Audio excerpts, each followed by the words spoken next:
buenas tardes. Vamos a dar inicio entonces a la videoconferencia del curso Búsqueda e Identificación de Recursos e Información para la Investigación.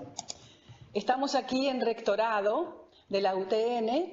Yo soy Marta Mena, soy la directora del Programa de Formación Virtual de Investigadores y estoy aquí con Nora Lisenberg, que es la secretaria técnica del programa y que ustedes conocerán por el intercambio que tienen a través del campus y de los aspectos administrativos y tecnológicos del programa.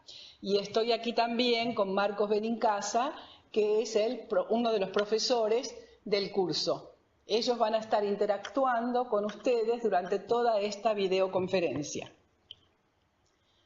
Es importante, tenemos a Sebastián Cruz González, que es el otro de los profesores, que nos está siguiendo a través de streaming, que no está aquí presente con nosotros.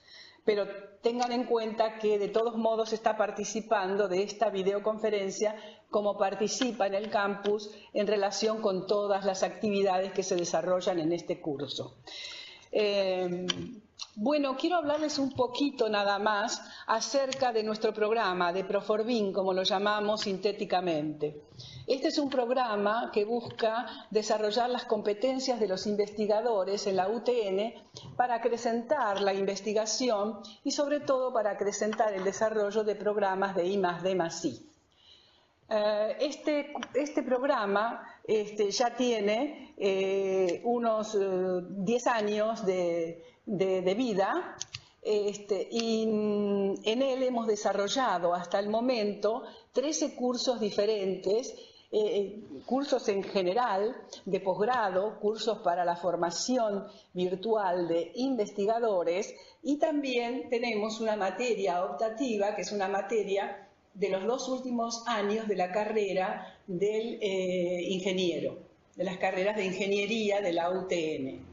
Estos cursos son, como ustedes están experimentando en totalmente virtuales y están organizados en torno a una arquitectura tecnológica sostenida por el campus virtual, este sistema global de videoconferencias que tiene la UTN y sustentado fuertemente por un sistema tutorial altamente participativo. Tenemos además otras herramientas que ustedes van utilizando y conociendo a medida que el curso va avanzando. Esperamos que la oferta que tiene Proforbin sea útil para todas las necesidades de los investigadores de las distintas facultades regionales que componen la UTN. Siempre estamos a disposición para responder las dudas que ustedes tengan. Comuníquense con nosotros aquí en el rectorado a través de los medios que siempre tienen para comunicarse, correo electrónico e incluso mensaje a través del campus, y trataremos de dar respuesta a las dudas que ustedes nos presenten. Sin más, vamos a dar comienzo entonces al aspecto central de esta videoconferencia que estará a cargo a partir de este momento del profesor Marcos Benincasa. Marcos. Bueno, ¿qué tal?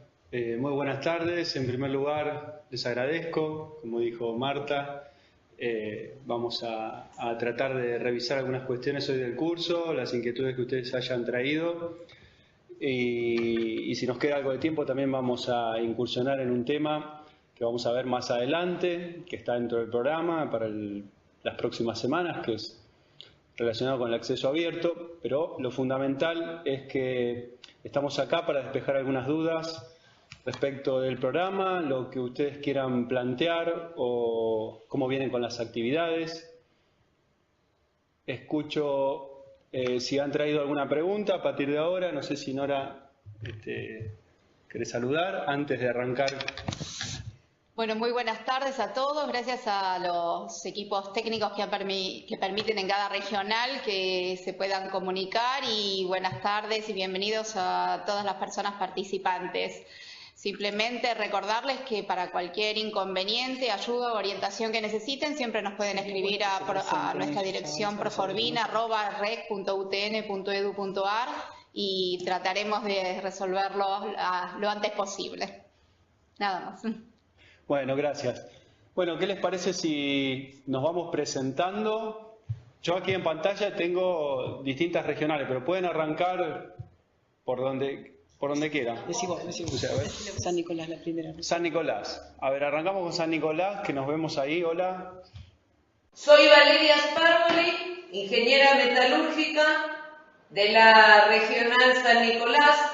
Estoy en la Cátedra de Física 1 y hace ya varios años hice la maestría en docencia universitaria. Si bien no es lo mismo que hacer investigación, pero digamos es algo que se aproxima bastante porque he tenido la experiencia de tener que presentar una tesis y por supuesto defenderla. He participado como integrante de algunos grupos de educación, de investigación, pero que están orientados a enseñanza de la física, que no es exactamente el perfil tradicional de la tecnológica. Entonces, me gustaría profundizar un poquito, tener más información. Hasta ahora me resultó muy interesante el curso, todo lo que dieron para mí fue novedoso. Me sirvió y el año pasado he pedido categorización, estoy en la categoría 4 del curso de, ¿cómo se llama?, de categorización de según incentivo, y en la categoría D de la UTN. Y todo esto que me están dando como aporte, por ahora a mí me ha resultado muy interesante, les agradezco. Bueno, hola Valeria, un gusto y gracias por estar también. Te tenemos en cuenta, porque vi todas tus participaciones en el foro, las inquietudes, el entusiasmo y ayuda muchísimo también porque algunas de tus consultas fueron disparador para el resto, me imagino también. Sí, nos seguimos presentando por Córdoba. Hola Córdoba. Hola, buenas tardes. Mi nombre es Daniela Oyola. Soy ingeniera en Sistema de Información. Estoy dentro de la carrera en las materias de Sistemas y Organización en primer año, Análisis Sistema en segundo y Diseño y Sistema en tercer año. Bueno, es la primera vez que estoy haciendo un curso del Proforbin. Me interesa el tema de la investigación, si bien he estado en 2 grupos anteriormente, ya hace bastante, hará un poco más de 5 años, me encontraba que no podía como tener otro tipo de interacción por falta de herramientas. Entonces, bueno, ahora estoy interesada en este curso en particular. Me está costando un poco llevarlo adelante porque en esta segunda parte del año es como que tenemos más actividades en cuestiones de capacitación y la actividad docente en sí. Pero bueno, estoy intentando avanzar y aprovechar al máximo porque me parece muy interesante lo que nos están brindando. Bueno, gracias. Tucumán. ¿Hay alguien en Tucumán? Porque acá veo los asientos vacíos allá al fondo. Hola, hola Tucumán. Hola, sí. Mi nombre es Liliana del Prado. Sí, yo soy ingeniera en sistemas. Estoy en 2 materias de la carrera de Ingeniería en Sistemas de segundo año y también participo en 2 proyectos de investigación. Uno es sobre el Observatorio Tecnológico y otro sobre un sistema de información geográfico que trata y analiza la distribución de planes sociales en la provincia de Tucumán. Hasta ahora lo del curso, muy bueno, los aportes bastante interesantes para todo lo que tiene que ver con la investigación. Muchas gracias. Bueno, gracias a vos. Espero que no te defraudemos con las expectativas, que son muy buenas. Ahí San Francisco. Hola. San Francisco, ¿nos escuchan? Tenemos 2 conexiones, ¿no? No, una sola, la otra es Santa Fe. Santa Fe. San Francisco, yo veo... Hay gente allá adelante. Hola.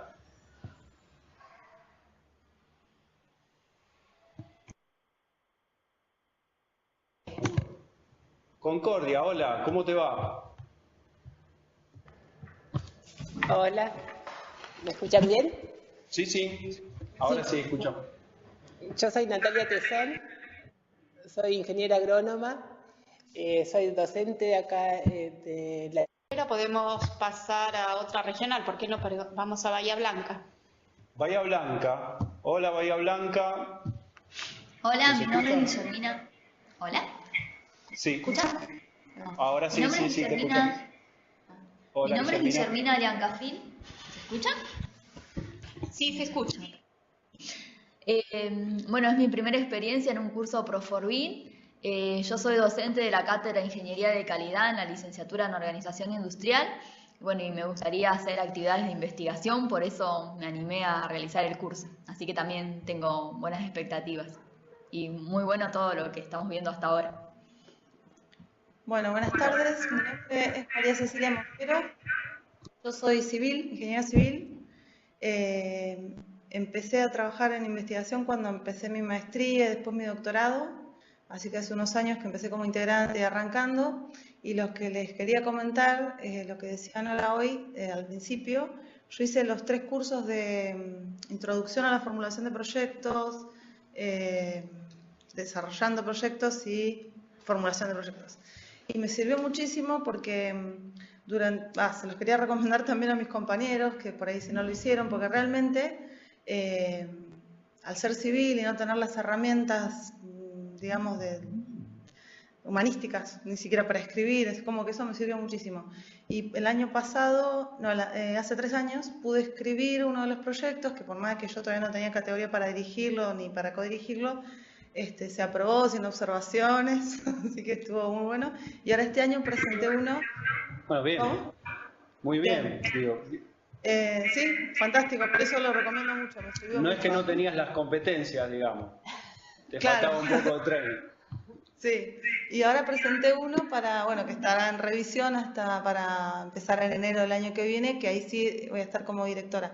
Así que va a ser la primera experiencia y, bueno, voy a aplicar la parte de desarrollando proyectos de nuevo.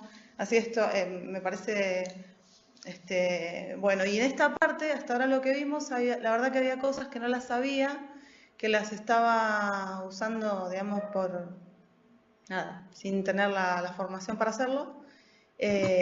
Intuitivamente. Creo que intuitivamente creo que está bueno porque yo vengo de escribir una tesis y no lo sabía. Así que seguramente que va a estar bueno igual que los anteriores. Nada más. Bueno, gracias. Eso esperamos todos. Seguimos con, a ver si podemos volver. No, Concordia no está, pero podemos ver si en Mendoza hay alguien. No sabemos si es que no lo vemos. Hola, Mendoza. Ah, sí. Ahora sí. Hola, perdón, Hola. no, todavía soy el técnico, no llegó el interesado. Bueno, por lo menos nos saluda alguien. Te agradezco. Pasamos a Santa Fe. Santa Fe. Hola. Hola, ¿qué tal? Sí, ¿me escuchan? Sí, te escuchamos bien, ¿eh? Sí, mi nombre es Valeria Bertossi. No encontré la llave de la luz para que me ilumine a mí, pero me tuve que venir adelante por el tema del micrófono. Es mi primera experiencia en Proforbin. Estoy muy conforme con el curso, estoy aprendiendo mucho. Todas las devoluciones que me han hecho respecto de las tareas han sido muy rápidas y muy entendibles. Las correcciones, que a veces cuando la corrección es a distancia, si no hay un mano a mano, por ahí es difícil entenderle al profesor, y acá ha sido todo muy claro. Hasta ahora me está resultando muy llevadero y me gusta mucho hacer este curso, justamente también porque, como la mayoría que se ha presentado, estoy trabajando en un proyecto, además de ser docente, trabajando en un proyecto de investigación, y siempre esto es una herramienta muy útil a la hora de preparar papers o mismo redactar un proyecto. Ajá. ¿Cuál es tu proyecto actual? Estoy trabajando, yo trabajo en las materias básicas, en análisis 1, análisis 2, y después en matemática discreta en la carrera de Ingeniería en Sistemas, y el proyecto en el que estoy trabajando se llama Tecnologías Emergentes en la enseñanza de las ciencias básicas de las carreras de ingeniería. Bien, interesante. Bueno, muchas gracias. ¿Volvemos a Concordia? Hola. Se restableció ahí. Se cortó, no sé por qué, pero bueno, se me cortó. Hasta ingeniera no sé agrónoma te escuchamos. Hasta ¿Se había ingeniera escuchado agrónoma. algo o no? Bueno. Hola. Hola. Sí. Me presento de vuelta. Dale, Mi nombre gracias. es Natalia Tesón, yo soy ingeniera agrónoma, soy docente en la carrera de licenciatura en Administración Rural y estoy participando de dos proyectos, dos PIT, uno sobre reutilización de aguas residuales para el riego de plantaciones forestales y otro sobre compactación de cosecha, compactación del suelo en la cosecha. Y bueno, les comentaba que es el segundo curso que estoy haciendo sobre formulación en Proforbin. El primero fue sobre formulación de proyectos y bueno, y este segundo sobre bibliografía, búsqueda de bibliografía. Así que bueno, me parece una herramienta muy interesante para actualizarme sobre todo en la búsqueda y conocer nuevos sistemas de búsqueda, así que tratando de cumplir con las tareas. Bueno, gracias. Gracias, Natalia. Bueno. Pasamos a... ¿Reconquista? ¿Qué nos quedó? Reconquista. Hola, Reconquista. Hola, sí, buenas tardes, ¿cómo están? Buenas tardes, te escuchamos muy bien. Me alegro, mi nombre es Sergio Massat, estoy dando clases acá, soy docente en la materia de organización industrial, soy ingeniero industrial y hace unos años he desarrollado un proyecto relacionado con energía solar y concretamente se trataba de un colector solar para agua caliente, sería para energía térmica. Y presenté en un congreso ahí en Buenos Aires. Después he desarrollado también para la provincia, para mi provincia de Santa Fe, algo similar. Y mi idea con este curso es lograr desarrollar algunas herramientas que me faltaban en ese momento. Porque acá me decían que hay una biblioteca científica para la cual necesitamos ciertos recursos para poder participar o para alcanzarla. Y yo creo que con este curso me puede facilitar esa tarea, por lo menos así espero. Sí, un poco esa es la idea. Esa es la idea, sumar herramientas y explotar mejor las herramientas existentes, que por ahí es difícil en una universidad que tiene tantas regionales como pasa con la tecnológica, pues pasan todas en realidad y por ahí acá pasa más también. Claro. Tienen ya herramientas que a veces desconocen. Uno está en lo propio, en un propio tema de investigación, consultando siempre las mismas publicaciones y por ahí desconocemos los recursos que la universidad suscribe. Sí, efectivamente, estoy descubriendo cosas hoy o ayer, inclusive estuve intentando desarrollar algunas ecuaciones que tal es así que me decían que no era necesario que llegue al resultado, pero bueno, ¿cómo hacer para saber si estaban o no en condiciones las ecuaciones? Decía, para poder acceder. Y bueno, realmente he encontrado buenos resultados, así que espero de aquí en más con los tesaurus, estos que según dicen son interesantes, vamos a ver a dónde llegamos. Pero bueno, hasta ahora me está sirviendo. Me costó un poco, porque es mi primera experiencia, además en Proforbin. Pero es interesante. Bueno, o sea que es tu primera experiencia, digamos, en el campus también. Sí, y la otra cosita que por acá había notado que la actividad 1-2, yo no la entregué, pero hubo unas correcciones que hacer y después no admitía o no admite el sistema, la plataforma para poder retomarla, digamos. No sé si puedo, González decía que estaba en ese tema, pero no sé si puedo. Sí, bueno, lo conversamos eso y lo vi tus actividades. Había un problema ahí con el sistema, como estaba configurado para los reenvíos. Claro. Pero no te preocupes porque está perfecto. O sea, ya tu reenvío igualmente vos lo habías subido de vuelta. Vos lo subiste por segunda vez.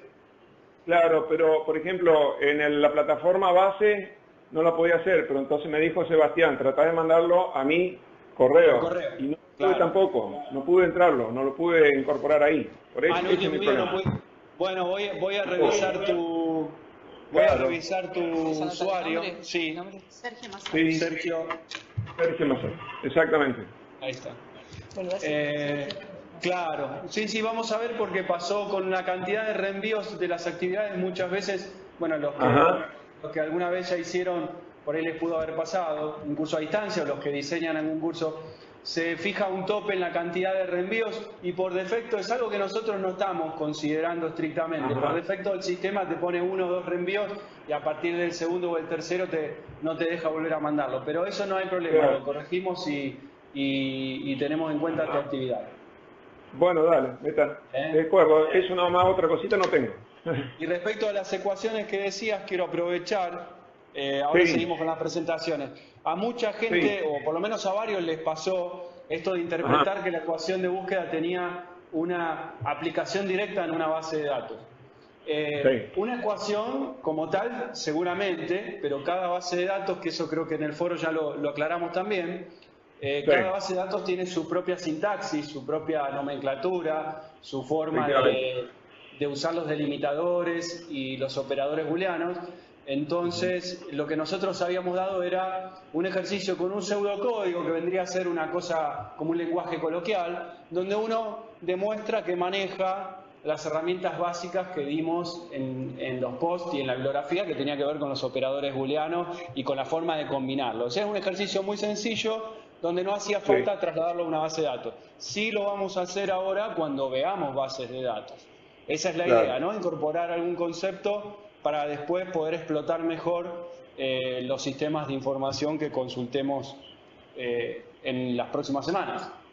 Está bien, yo acá hasta ahora pude lograr 4 resultados que entiendo que un poco llevan al objetivo, digamos, de la consigna. Uno de ellos era eso del control de frecuencia en motores de velocidad. Eso lo vi en la facultad, me interesó porque realmente me gusta. Aparte, mi hijo estudia en Paraná, estudia electrónica y se lo paseó y le digo, trata de localizarlo con el álgebra vas a ver cómo vas a tener buen resultado. Y le anduvo, así que bueno, le sirvió para algo. Bueno, me alegro. Bueno, de acuerdo. Rosario, creo que... Adelante, gracias. Gracias a vos. Seguimos con Rosario. ¿Rosario? Sí, ¿qué tal? Buenas tardes.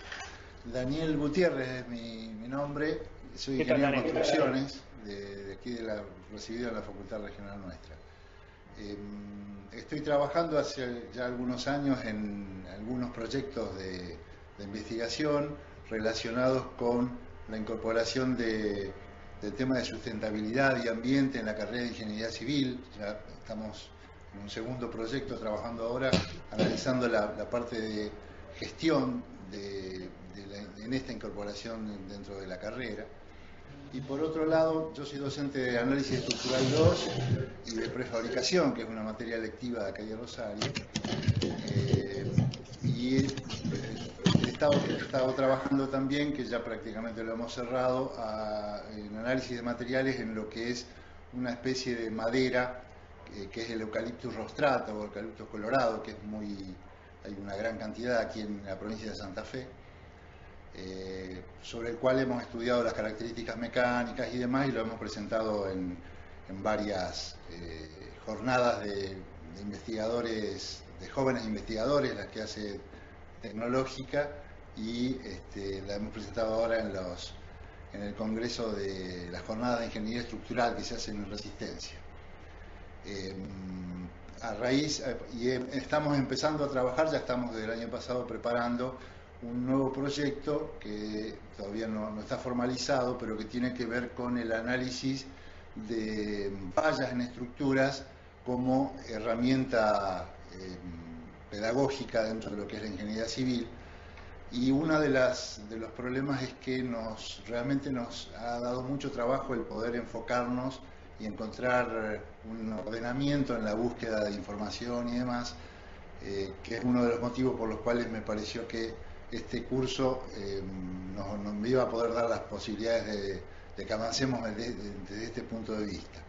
Realmente, con problemas de tiempo, reconozco que he estado muy retrasado en las entregas y demás, pero lo que hemos hecho hasta ahora realmente me ha servido y bueno, tengo expectativas de poder acomodar un poco los tiempos y además poder seguirlo, que creo que va a ser muy provechoso. lo que Bueno, gracias por contarnos tu experiencia. Bien. Seguimos. Tucumán, no lo veo en pantalla, pero... ¿Estaba? ¿Se presentó Tucumán? Sí, estaba Liliana del Parado. No sé si hay alguna otra regional que no hemos mencionado, alguien que falte presentarse, que no vemos en pantalla. No, ok. Entonces, listo. Bueno, estamos todos.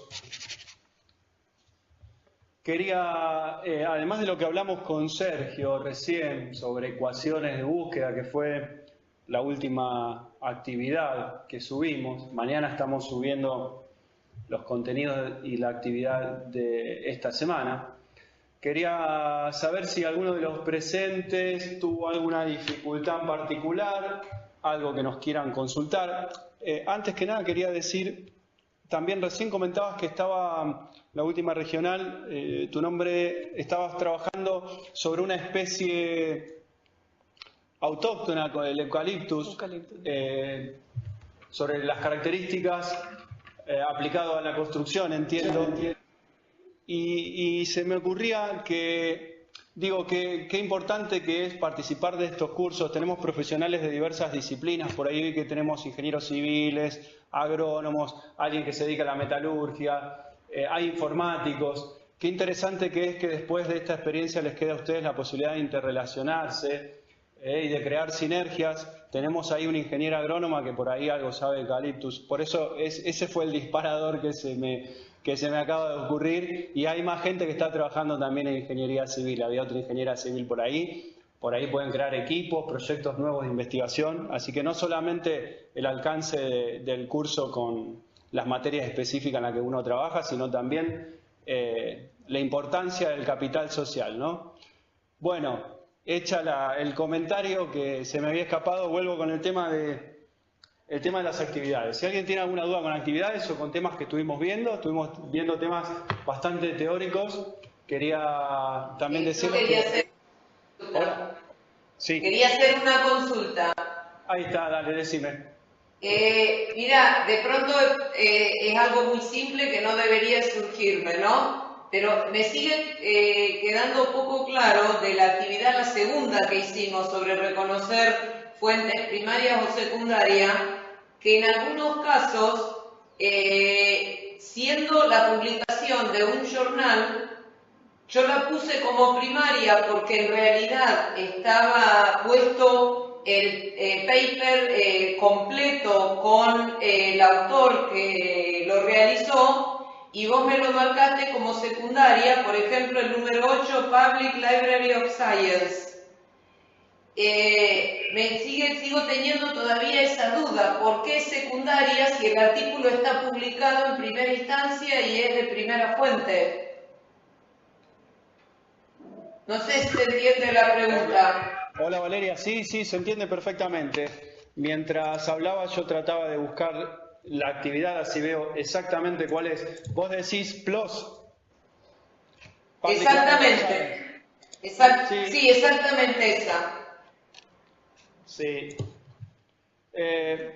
Sucede que seguramente, esto creo que igual algunas aclaraciones hicimos en el foro, creo que también producto de alguna consulta tuya y otros participantes más. A veces la diferencia no es tan taxativa. En el caso de las primarias es bastante cierto. Digamos, si es una revista en particular, sí estamos hablando de una fuente primaria. Pero en este caso, en realidad, hay varias publicaciones dentro de PLOS. Lo que por ahí vos entendiste, alguna revista en particular de PLOS sí sería una fuente primaria. El recurso en sí, como lo pusimos nosotros, www.plos.org, es un recurso de información de carácter secundario porque nos remite a las fuentes primarias. ¿Sí? Esa sería un poco la explicación. De todos modos, por tu consulta y tu explicación se entiende que comprendiste perfectamente a qué nos referíamos, ¿no? Cuando accedemos directamente al documento, a la fuente primaria, y no creo que vayas a tener problema tampoco en el momento de citar ni de recuperar información, de entender lo que recuperás. Acá por ahí, quizás en el enunciado, o lo que se presta a interpretación, porque PLOS es polémica porque tiene pocas revistas. Acá vemos que tiene medicina, biología, bueno, las áreas, pero el sitio, yo lo estoy revisando ahora, el sitio en sí es un recurso, podríamos decir, secundario, opera como una especie de directorio o catálogo de revistas, sería el término documental más correcto. Gracias, ahí lo entendí. Bueno, vi que también hubo algunas consultas con respecto a las terciarias. Hay un posteo en el foro, si después lo quieren buscar, donde explicamos mejor la diferencia y cómo proviene esto de lo que era, digamos, la era de papel, ¿no? Como habíamos escrito por ahí. Por ahí se presta la confusión porque hoy en los recursos electrónicos nosotros casi siempre terminamos accediendo al documento o a la fuente primaria.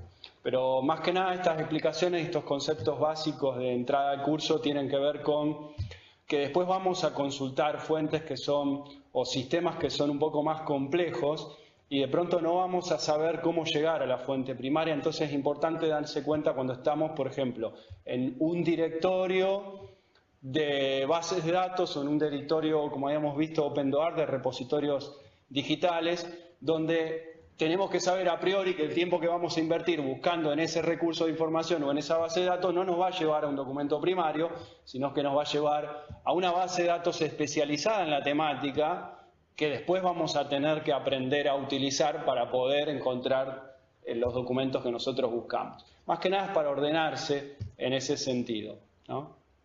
¿Alguna otra consulta relacionada con este tema, que fue la segunda actividad o la primera actividad, o alguna inquietud sobre los contenidos en general?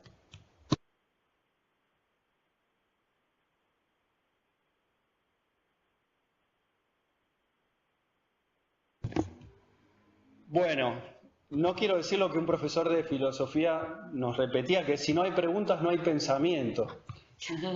Pero no, es tarde, venimos de trabajar, estamos cansados.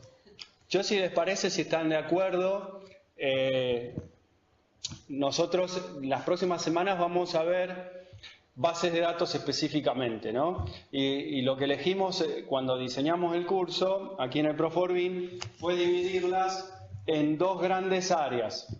Por un lado, o en dos corrientes se podría decir. Todo lo que son las bases de datos de pago, ¿sí? Donde están las revistas y journals tradicionalmente más importantes, y todo lo que vendría a ser la nueva corriente, ya no tan nueva, tiene más de 15, 20 años ya, de acceso abierto, que en general es una tendencia mundial a compartir la información libremente y de forma gratuita.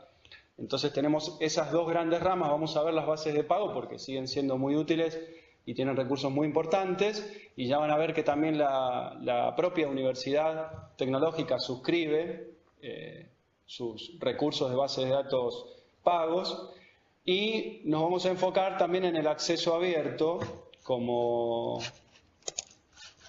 aquellas bases de datos accesibles de forma libre y gratuita. Así que lo que traje para hoy, si están de acuerdo, es una presentación que voy a abreviar en lo posible, sobre acceso abierto. Quizás algunos de ustedes ya saben de qué se trata. Para que se vea. No me parece. Conocido como OA u Open Access. ¿Alguien tiene idea? ¿Reconocen este icono? Pueden hablar, ¿eh? No. Bueno, mejor entonces, porque por ahí me equivoco y no me pueden retrucar. Bueno, traje esta presentación. ¿Perdón? Hola. Sí, hola, de Tucumán. El RIA sería el de acceso abierto de la UTN, el repositorio institucional académico.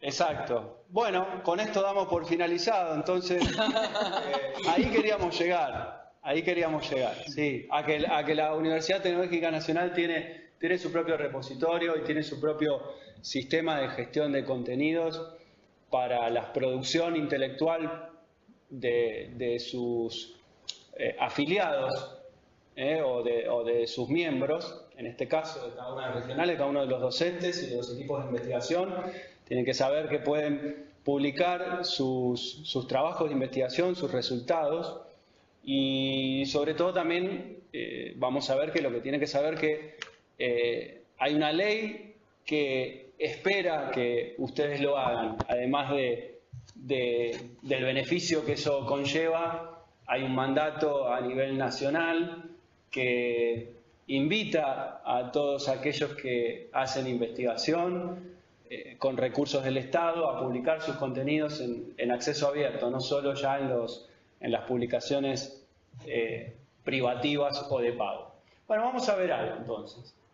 Veo que ahí nuestra participante de Tucumán ya sabe que hay uno. Nosotros vamos a hablar de acceso abierto. Cuando vean este loguito acá que se mueve, eso es toda la animación que pude hacer, van a encontrar ese candadito abierto con distintas formas, y eso quiere decir que es una base de datos, un recurso, una revista que es en principio gratuita, pero es algo más que la gratuidad. Si les parece, vamos a ver, voy a compartir un video muy cortito. Vamos a ver si lo podemos ver directamente acá. ¿Cuál es el dilema y cómo surge, ¿no?, el acceso abierto como contraposición a la posición dominante de las revistas de pago?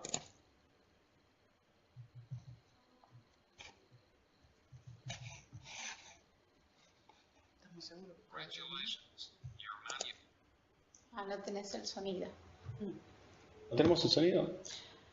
Lo va a tomar desde el micrófono, vamos a ver qué se escucha. Ahí lo tenemos, ¿no? Perdón, porque va a salir muy bajito. A ver. No tenemos sonido. Esperan un segundito. Lo conectamos. Llega, gracias.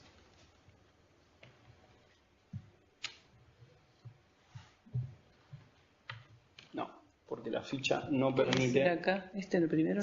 No, es acá, pero la ficha está en el adaptador grande. El volumen al máximo y...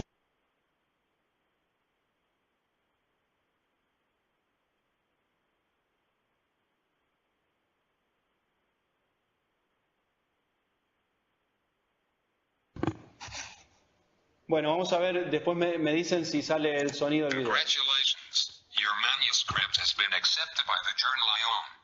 Just sign here. What is this? It grants you the copyright to my manuscript. Yes, I'm a for-profit publisher, and this is my copyright form. Sign here. Why do you need the copyright to my article? So no one else can publish it. Sign here. Could we just put all the articles on the internet for anyone to download for free? No, I want universities and others to pay me for your article. How much is my royalty share? Your royalty share will be 0%. Okay, how about a flat payment to me of $500? How about 0? How much money will the researchers get who reviewed my article? They will get 0. Taxpayers paid for my research. And other researchers donated their time to assess my article. Now if I give you the copyright, you must be paid dozens of dollars per article, or thousands for a library subscription? Yes, that is correct. Sign here. How much profit will you make from my article? Our expenses are low. Our operating profit margin is over 30%. Thank you for your work. Thank you to the reviewers. Thank you. Sign here. Do you think it's right for student-funded and government-funded research to be locked behind paywalls? I am a publisher, not an ethicist. Please give me the copyright to your article. I will sell it many times, and I will buy a house on the beach. You said you already have a house on the beach. Yes. I like to buy houses on the beach. Sign here. There is an alternative to you, called Open Access Journals. All articles in them are free to download. Open access journals are a dangerous threat to our venerable journal system. Okay, give me $1,500 and I will make your specific article free. What about all the other articles in the journal? Don't worry, they will not be free. so libraries still will have to pay for a subscription. My operating profit margin will remain high. If I publish in an open access journal, I will be helping make lots of articles free. If I deposit the final draft of articles in my university's digital repository, anyone can download them, and that will reduce your ability to charge large subscription fees.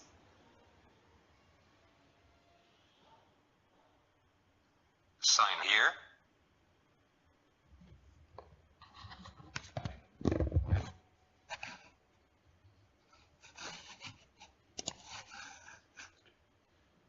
Bueno, no sé qué les pareció, si se entendió la idea, de dónde viene y cuál es la problemática por la cual surge el acceso abierto. ¿Alguna consulta, alguna reflexión o quedó claro? Bueno, creo que fue claro. Hablamos en algún momento del factor de impacto, no sé si recuerdan alguno de los posteos, ¿no? El factor de impacto que mide las veces que fue citado determinado artículo en una revista, o incluso existe el factor de impacto de las propias revistas con la sumatoria de los artículos citados. ¿Qué sucede? El aumento de precio en lo que son las revistas muy bien posicionadas en el mercado editorial, porque el mercado editorial no deja de ser un mercado, valga la redundancia, por más que se trate de educación o de ciencia en este caso, las revistas científicas de prestigio históricamente fueron caras.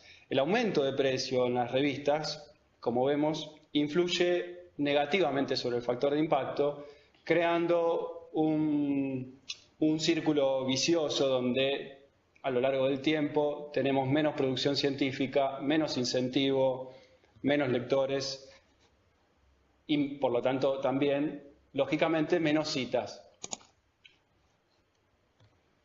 Ahí tenemos, pueden ver un gráfico, es un poquito, no son muy nuevas las...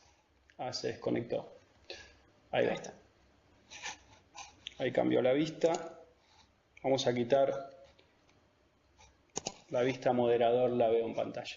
Bueno, vemos los costos, te decía. Por ejemplo, si ustedes ven en el cuadro en pantalla, antropología, estos son los costos históricos al 2014. Podríamos tener alguno más nuevo, pero representan la misma escalada de precios. Recuerden que las bases de datos que suscribe la universidad y las publicaciones periódicas, las revistas de investigación, son en dólares, por supuesto. Acá es un caso de una base de datos que pertenece al distribuidor EBSCO, la base se llama Academic Search Premier, y por ejemplo en la temática de antropología tuvo una suba de precios en un año de un 9%. Imagínense 9% en dólares y ya arrastraba en 2013 otra suba de otro 9%, que en acumulado, bueno, es más que el 18% lógicamente. Imagínense a lo largo de 2 años pagar un 20% en la renovación de la suscripción a revistas de antropología o de ingeniería o del tema que fuere. La barrera que significa eso para países además como el nuestro, con los problemas que tenemos respecto del cambio, ¿verdad?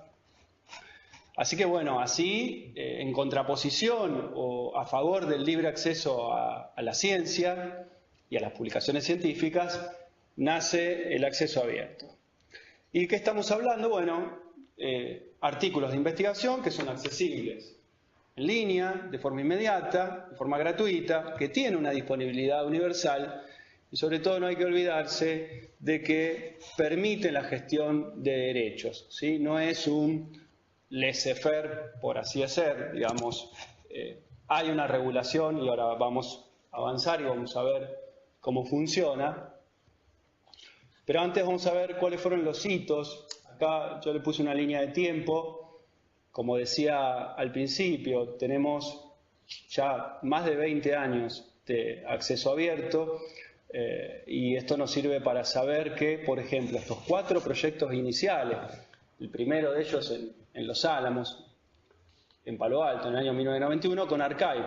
Si ustedes entran hoy, hay algunos ejercicios donde los citamos, archive.org, van a ver que ese proyecto está absolutamente vigente, sigue funcionando. Lo mismo con la National Library of Medicine, el segundo caso, que fue en el año 97, ¿sí? La Biblioteca Nacional de Medicina de los Estados Unidos, donde se reúne toda la información médica a través del conocido, habrán visto más de una vez en Internet o levantado artículos después de una consulta de Medline Plus o de PubMed Central. Estos son todos sistemas derivados de esa iniciativa de acceso abierto que data ya de más de 20 años de la Biblioteca Nacional de Medicina de los Estados Unidos. Después tenemos CodePrint, una base de datos pionera en lo que es comportamiento, una base de datos de biología y ciencias del comportamiento específicamente, que data también del año 97 en Southampton. Y después tenemos un proyecto más de lo que marcamos. Hubo más proyectos que iniciaron el acceso abierto a nivel local, el BIREME o la Biblioteca Virtual de Salud, que derivó también en otro conocido que es Cielo, que es hoy en día como una gran base de datos de revistas latinoamericanas de habla hispana y portugués, ¿sí? Que nace en el año 1998, como vemos acá. ¿Sí? Estos son los inicios del acceso abierto en el mundo, la representación latinoamericana, todos proyectos que están vigentes y además que están en constante crecimiento, en constante uso. Bueno, hay que diferenciar el OA u Open Access de la iniciativa del Open Archives Initiative. Si bien apuntan a la misma finalidad, el OAI es una serie de principios, como pusimos acá, o especificaciones técnicas para permitir el depósito y para permitir la interoperabilidad entre los sistemas. Cuando decimos depósito o autoarchivo, es decir, cuando el investigador publica su trabajo a través del repositorio institucional de su espacio de trabajo, de su institución, ¿sí? Y la iniciativa OAI lo que iba a dar, y lo que sigue dando actualmente, es los protocolos de comunicación, todos los aspectos técnicos relativos para hacer posible el intercambio fluido a través de la web de los artículos de investigación y, por supuesto, también para hacer posible los repositorios institucionales. El OAI-PMH es el protocolo por excelencia. Cuando hablamos, si no hay gente, creo que presentes no hay ningún informático, los que miren esto después luego lo van a entender mejor. El protocolo es el equivalente a lo que podría ser el HTTP, el protocolo que conocemos de Internet, cuando ponemos www. Hay un protocolo específico para comunicación de datos científicos o de información científica, de publicaciones, que es el OAI-PMH. Es una cuestión técnica, pero es bueno saberlo, ¿sí? Que se basa en un esquema de descripción muy particular, formal, y ese esquema de descripción viene dado por los metadatos con los cuales se consigna cada uno de esos documentos. ¿Por qué es importante saber esto? ¿Sí? Ahí pusimos qué son los metadatos al pie de la filmina, es información estructurada que sirve para describir, explicar, localizar y facilitar la obtención de determinado artículo. Es importante justamente porque hace a la materia de la búsqueda, que es lo que nos convoca en el presente curso. Es importante saber que todo esto está regulado, está normado, ¿sí? Y que cuando nosotros buscamos en un repositorio o en una base de datos, ya hubo un trabajo detrás por el cual nosotros podemos desarrollar técnicas de búsqueda que nos permitan tener más éxito en menos tiempo, ¿sí? Recuperar los documentos que queremos en el menor tiempo posible. PubMed y PLOS, hoy recién hablamos de PLOS, ¿sí? Otras iniciativas que teníamos acá, fueron los primeros. PubMed Central, como les decía, es de la National Library of Medicine, la Biblioteca Nacional de Estados Unidos, y PLOS, una de las primeras iniciativas, hoy es una iniciativa mixta, después vamos a ver qué es eso, la vía verde, vía dorada, no sé si quien dijo ahí que había consultado repositorios por ahí conoce el tema. Bueno, estas dos iniciativas le dieron forma a partir del año 2000 a lo que es el acceso abierto, a través de una carta que firmaron nada más ni nada menos que 34.000 científicos de todo el mundo. Esto un poco para respaldar que es algo que no estamos inventando acá ni en la UTN ni en Argentina, sino que es un movimiento internacional para compartir información científica. Bueno, las 3 declaraciones más conocidas son las de Budapest, Bethesda y la declaración de Berlín sobre acceso abierto, que las dejo en la bibliografía para que las lean en detenimiento. Las 3 tienen el mismo espíritu de compartir libremente la información y las publicaciones, pero tienen pequeñas sutilezas y pequeñas diferencias que vamos a ir viendo cuando veamos estos temas. ¿Sí? Y llegamos a lo que les decía antes, el impacto. Todos estos proyectos tienen más de 20 años y algunos son mucho más recientes, y cada vez hay más iniciativas en el mundo de acceso abierto. Hay un sitio, ¿sí?, que se llama el Roadmap, que está citado aquí abajo, que se ocupa de, ahí nos pasamos, vamos al anterior, que se ocupa de colectar todas las políticas y todos los mandatos, así se lo conoce en el mundo del acceso abierto, que existen en las distintas instituciones a lo largo del planeta sobre iniciativas de acceso abierto. ¿Sí? Acá en los mapas pueden ver, yo puse los datos de 2017, pueden entrar ustedes y chequearlo para que vean la cantidad de... Aquí no se grafican los países o las regiones o las instituciones, porque uno puede armar el gráfico, es dinámico, lo puedes armar por país, por región, por institución, por tipo de institución que hace investigación. No se especifican particularmente la cantidad de repositorios, sino las políticas. O sea, primero hay que declarar una política. Por ejemplo, la Universidad Tecnológica, antes de desarrollar el RIA, lo que tuvo que hacer seguramente es sacar una resolución a través del organismo Consejo Superior, me imagino, y a su vez las regionales, con sus autoridades, refrendarlas o reglamentarlas a través de disposiciones, y esas disposiciones, esos reglamentos se conocen como mandatos, a nivel nacional se conocen como políticas, ya vamos a ver que Argentina tiene también la suya, y se registran en este Roadmap, o la gente que administra Roadmap se encarga de registrarlo, ¿verdad? Acá estamos nosotros y aquí el resto del mundo. Pueden entrar y chequearlo ustedes, esto es información dinámica y se nota toda la gente que participa. Acá en un gráfico lo pusimos con el crecimiento, ¿sí?, a lo largo de 12 años. ¿Sí? De 2005 a 2017, ¿vieron? Esto es exponencial, ¿verdad? Acá tenemos desagregado por instituciones de investigación, no sé si serían fundaciones, bueno, son unidades de investigación que pueden pertenecer a universidades. No hace falta que les describa lo que vemos en pantalla, pero sí ven que el crecimiento del acceso abierto y la evolución es permanente. Y entonces, ¿cuáles son los beneficios? Ya los pueden un poco intuir, ¿no? Algo importante es destacar el tema de las analytics.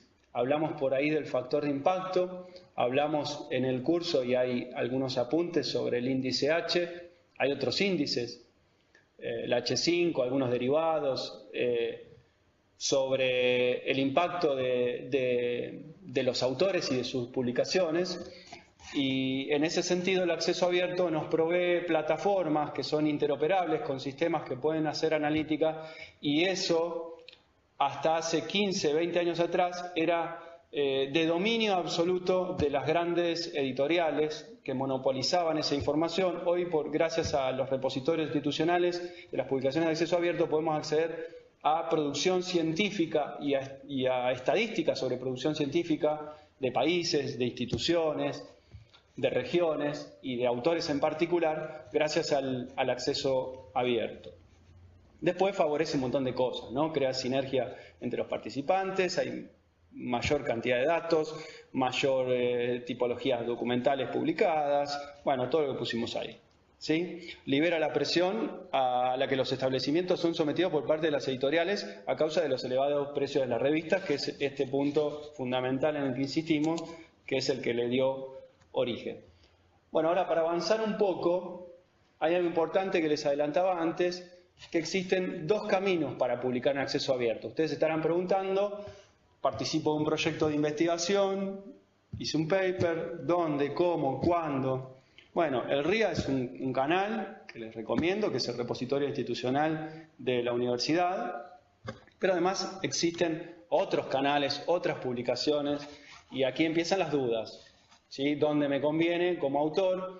Hay varios mitos, ¿sí? Antiguamente, las revistas de alto factor de impacto, como les decía, eran revistas de pago, por supuesto, pero ¿quiénes tenían el monopolio sobre las estadísticas de impacto? Las propias editoriales que luego después vendían las revistas. Que lo siguen haciendo, hablo en pretérito, pero lo siguen haciendo. Lo que sucede es que ahora hay una competencia de calidad, porque el acceso abierto también tiene revistas que son validadas por pares, que tienen revisión de pares, ¿sí? Y acá vamos a encontrar, vamos a ver el camino. Me interesa más esta que la anterior. Así vamos acelerando un poco. Acá la Fundación Max Planck publica este gráfico que es muy conocido sobre la vía, lo que se conoce en acceso abierto como vía verde, vía dorada, ¿sí? El caminito rojo del de arriba es el que no queremos hacer, que es terminar entregándole los derechos de nuestro artículo a una editorial o una revista. A veces entiendo que hay disciplinas, en particular uno quiere publicar en determinada revista porque hay colegas trabajando allí,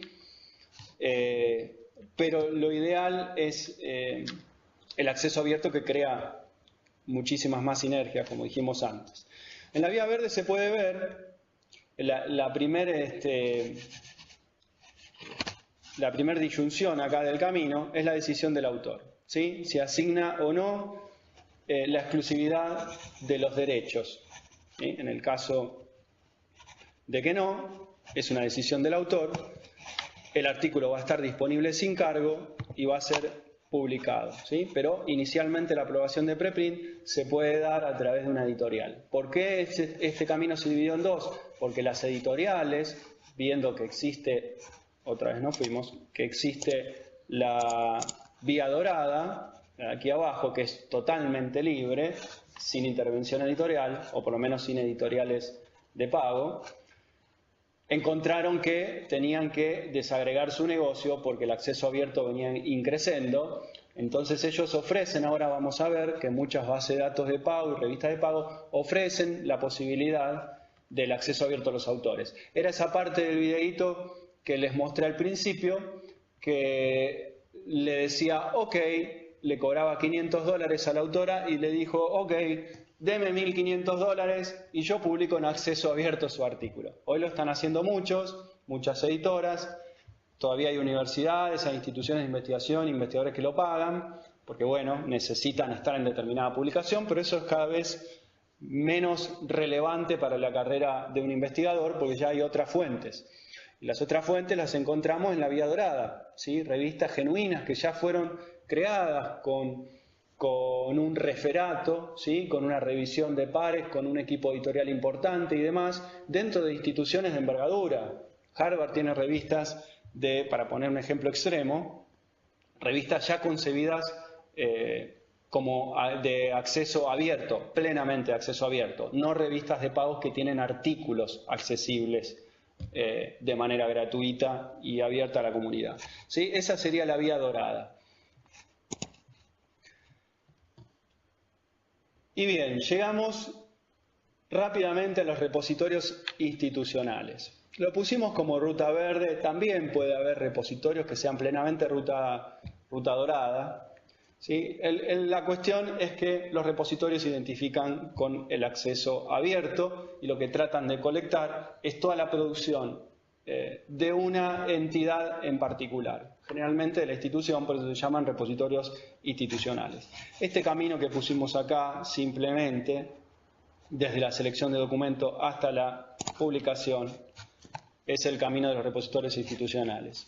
Como les decía antes, ¿cuál es la función? Reúne, preserva y divulga toda la información de forma libre y gratuita, los artículos y los trabajos, la producción intelectual y académica de universidades y de otras instituciones de investigación. ¿Sí?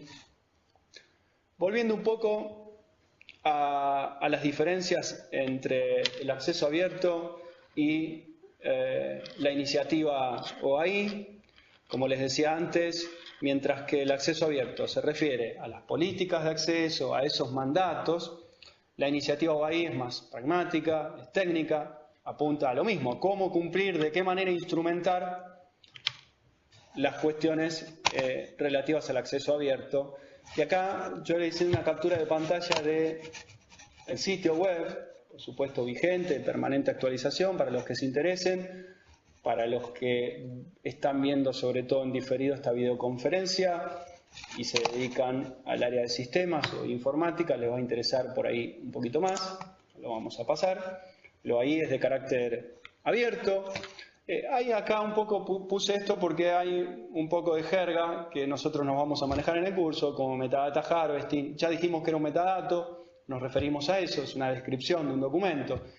Podríamos entenderlo también como una palabra que vamos a usar cuando armemos una ecuación de búsqueda. Es un metadato.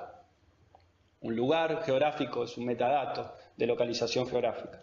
Buenos Aires podría ser el metadato de un documento, ¿sí? Y harvesting es lo que hacen los sistemas, ¿sí? Cosechando a otros sistemas con los cuales interoperan o interactúan ante determinada búsqueda o determinada interrogación. Ahora lo vamos a ver mejor. Promueve los estándares necesarios, entonces, OAI, como pusimos ahí, uno de esos estándares, como dijimos, es el protocolo OAI-PMH, y que permite recuperar la información de manera descentralizada. ¿Cómo funciona? Vamos a verlo muy por encima, a través de proveedores de datos y proveedores de servicios. Los proveedores de datos son los que ponen la información ante los proveedores de servicios, ¿sí?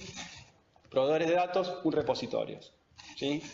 Proveedor de servicios, un sistema nacional que cosecha ese repositorio. Nosotros tenemos uno que se llama Sistema Nacional de Repositorios Digitales.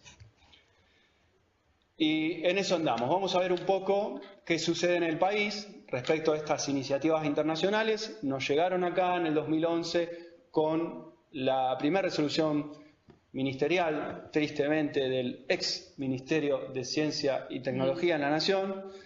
En el 2011 innovó con la creación, o innovó para lo que es Latinoamérica, del Sistema Nacional de Repositorios Digitales. O sea, ya hubo gente en el Ministerio que supo que el mundo iba hacia el acceso abierto, ¿sí? Luego de varios años, un par de años, ya teníamos la ley 26899, que es la creación de repositorios digitales. Todo esto está también en los contenidos del curso. Ustedes lo pueden consultar, lo pueden googlear y lo descargan de cualquier lado. ¿Sí?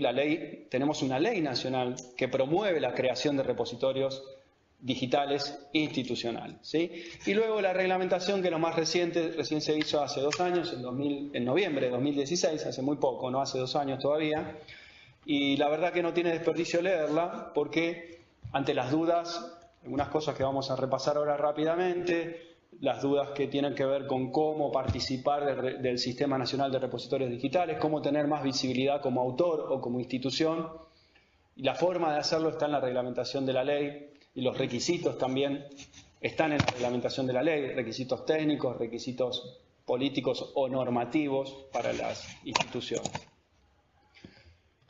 Como les decía, el SNRD, que es el Sistema Nacional de Repositorios Digitales, se creó con la finalidad de conformar una red interoperable de repositorios digitales en ciencia y tecnología. Hoy esa red funciona, el SNRD, si ustedes quieren entrar, funciona como una base de datos que colecta la información de los distintos repositorios del país.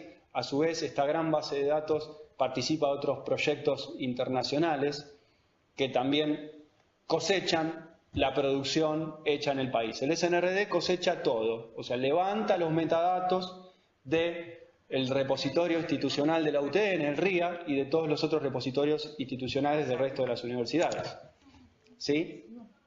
Algunos detalles de la ley, después los van a ver ustedes, así vamos acelerando un poquito.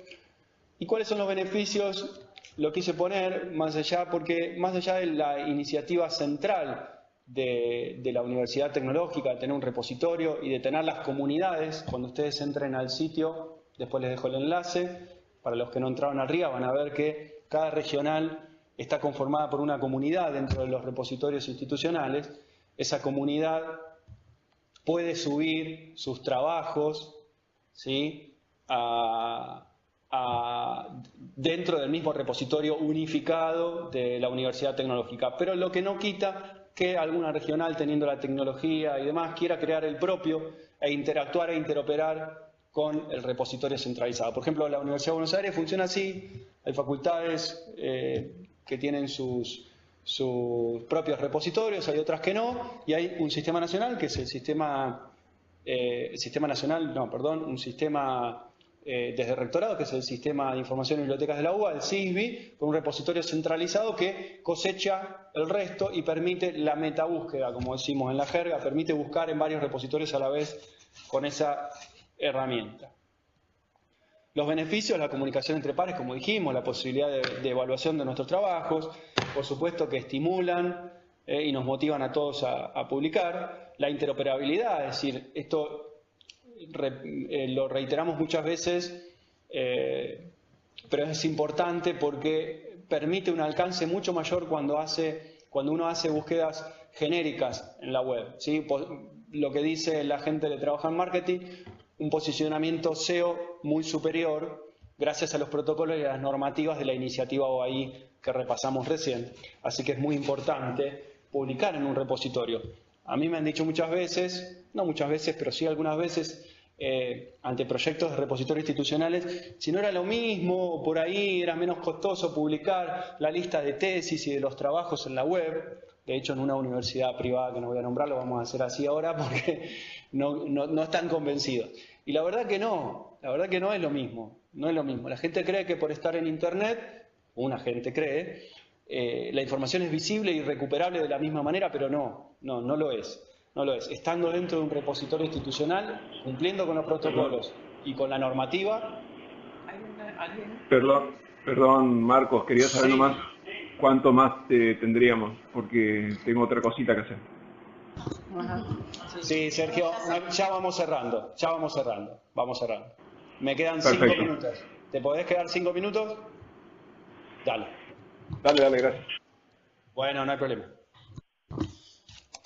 Bien, a ver, ¿qué hay que saber de los derechos? Otro tema importante en el repositorio, los que ya quieran o están pensando en publicar, que básicamente tenemos dos grandes áreas, ¿sí? Por un lado, lo que es aspectos intelectuales, los derechos irrenunciables del convenio de Berna para acá, ¿sí? A la que adhieren la mayoría de los países, ¿sí? Por más que uno publique un artículo hay que saber esto y no quiera licenciarlo, no quiera ningún tipo de licencia, ya los derechos intelectuales sobre ese artículo son inalienables, son además intransferibles, ¿verdad? Y los derechos económicos que sí son los que están en discordia cuando uno presenta un trabajo, un preprint, ante una casa editora o ante una revista de pago.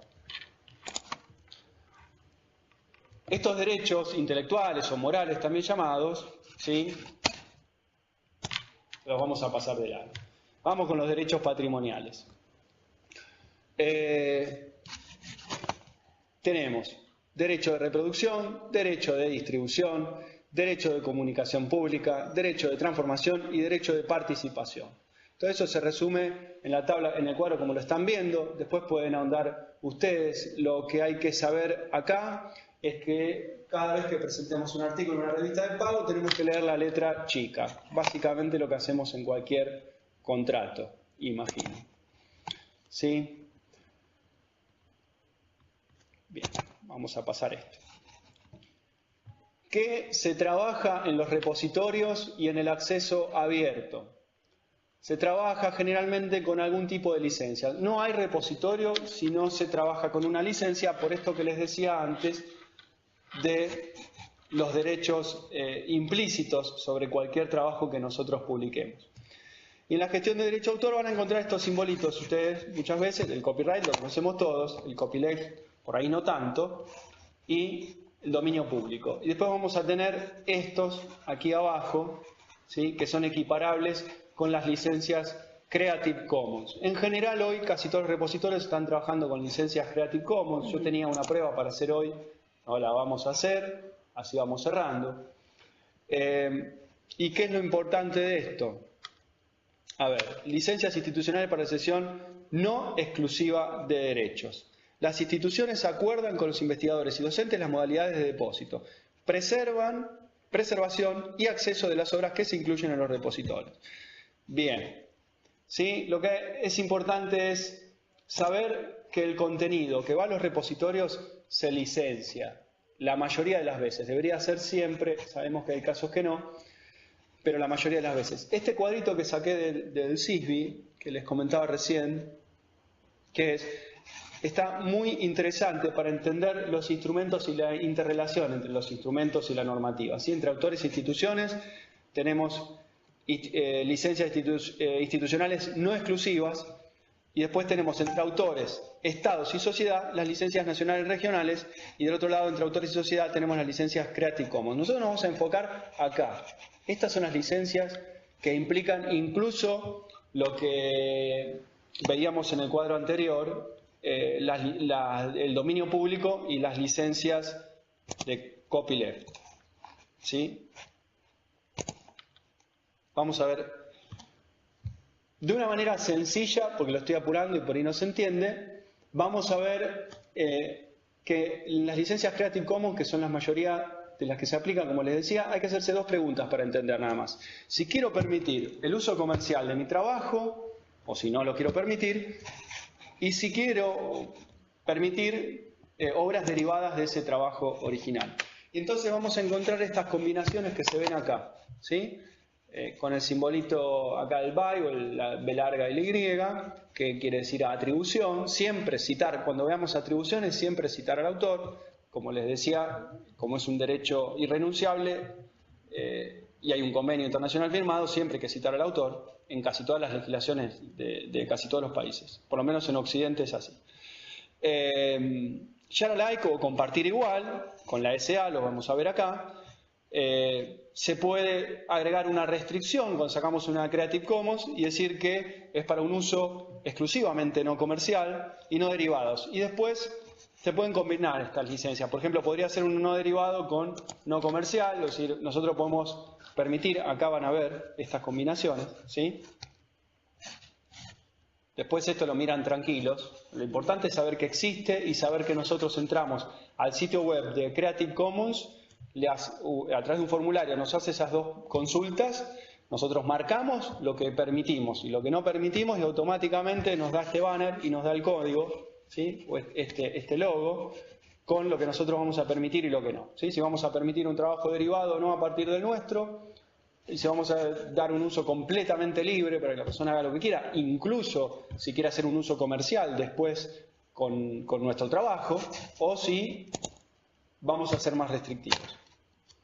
Bien, tenía acá las consideraciones para la puesta en marcha de un repositorio institucional, por lo que les decía antes, no vamos a verlo ya porque no tenemos tiempo, ¿sí? Lo que les decía antes relativo a que si alguna regional, o si ustedes quieren participar, auspiciar un repositorio institucional de alguna de las regionales, pueden hacerlo, y acá después en esta presentación que se las dejo en el campus lo pueden ver, algunas pistas o algunas orientaciones de cómo abordar el proyecto. Y luego algo que ya comentamos, lo dejamos para el final acá, no se ve el enlace, no sé si ven bien el enlace aquí debajo de UTN, ¿sí? riautn.edu.ar, ¿lo ven? Sí, se ve. ¿Se ve el enlace? Bueno, los que no tengan... no lo veo. Yo no lo veo. Subimos la presentación luego.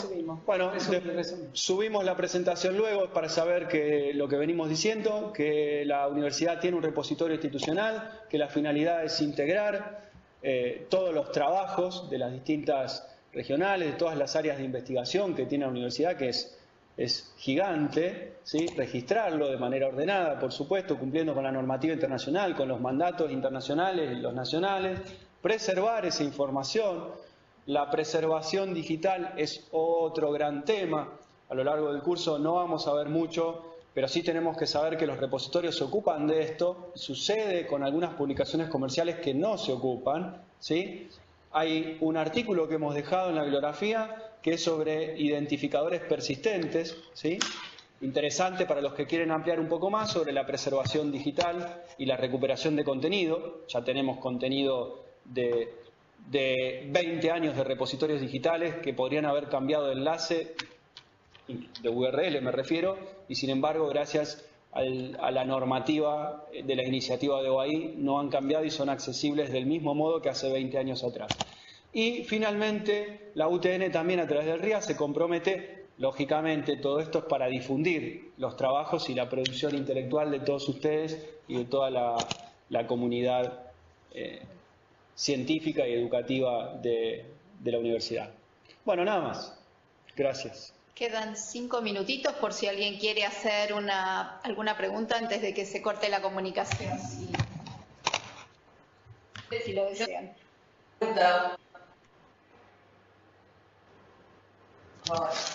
Acá desde Santa Fe, sí, acá desde Santa Fe tengo una pregunta respecto de las licencias Creative Commons, el de sin obras derivadas o con obras derivadas. ¿Cuál era la diferencia entre uno y otro? Sí, ¿qué tal? ¿Cómo te va? La diferencia es si a partir de un documento, tengan en cuenta que esto se usa para toda la producción intelectual. Muchas veces puede ser un software, que es más fácil de entender las versiones de un software, ¿no? Pero en un documento también hay versiones.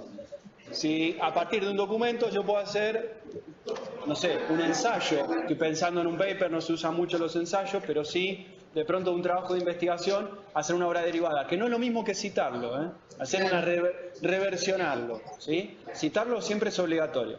Eso es permitir o no permitir una obra derivada de, por ejemplo, un artículo científico. No sé si contesté.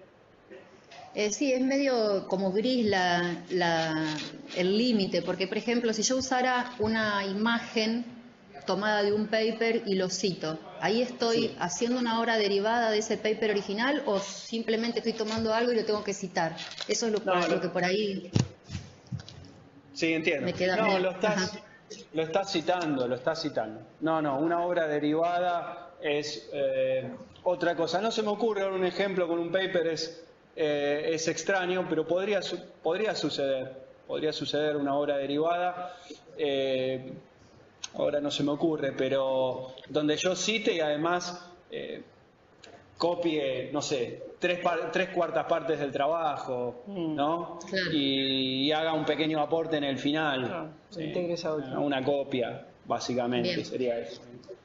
Bien, gracias. Yo quería preguntar, no sé si es pregunta o comentario, pero desde el inicio, que ya me pasó también en una de las actividades que diste, que lo que pregunté antes de fuente primaria y secundaria, cuando vos empezás a los inicios del Open Access, que citas cocprints.org y la otra de medicina, yo lo que veo es que son todas citas de medicina, biología, áreas en las que me siento totalmente alejada, y me pasa que cuando intento ponerme para buscar información, inclusive más referidas a mi área, no logro encontrar. Sí, ¿qué tal? ¿Cómo te va? Recordame vos tu especialidad. Yo soy ingeniera metalúrgica, pero la investigación la hago sobre didáctica, enseñanza de la física, porque estoy en el departamento de física. Entonces, no es tan técnica el tipo de investigación, sino está mucho más orientada a la didáctica. De hecho, el año pasado hice el curso con Alicia Camilloni, también en el campus virtual, sobre evaluación en la universidad, y mi tesis de maestría fue sobre enseñanza de la física, aprendizaje significativo, reflexivo. Entonces me cuesta, salvo en el Google Academic, en otras páginas que vos citaste me cuesta encontrar información, porque están, capaz que soy yo que no sé buscar, pero las veo más orientadas a otras áreas.